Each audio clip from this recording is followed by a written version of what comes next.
బయటికి వెళ్ళొస్తా. లంచ్ టైంకి వచ్చానా? సరే. అరే అన్నయ్య అడగగానే ఒప్పేసుకుంది అంటే నేను అడిగితే ఒప్పేసుకుంటదేమో. వెళ్ళి అడుగుదాం.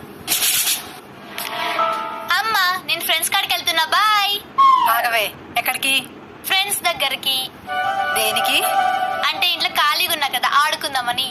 అంత ఖాళీగా ఉంటే వంటగదిలోకి వెళ్ళి వంట చేయి, బాత్రూంలోకి వెళ్ళి బట్టలు ఉతుకు, లేదంటే టీచర్ తో మాట్లాడతా ట్యూషన్ కి వెళ్ళు, కానీ బయటికి వెళ్ళటానికి వీల్లేదు. అదేంటమ్మా అన్నయ్యని పంపించావు కదా. వాడంటే మగ పిల్లవాడు, ఇంటికి పెద్దవాడు, నువ్వు ఆడపిల్లవి. ఎప్పుడు పడితే ఎప్పుడు ఎలా పడితే అలా వెళ్ళకూడదు, లోపలికి వెళ్ళు. అబ్బాయిలకు లేని రూల్స్ అమ్మాయిలకి ఏంటి? బృందా, నీకు చెప్పినా అర్థమయ్యే వయసు కాదు, పెద్దయ్యాక పంపిస్తాలే, ఇప్పటికైతే లోపలికి వెళ్ళు. నీకు అంతగా వెళ్ళాలనిపిస్తే డాడీ ఆఫీస్ నుంచి వచ్చాక డాడీతో పాటు బయటికి వెళ్దూలే. అప్పుడు నా ఫ్రెండ్స్ ఉండరు కదమ్మా.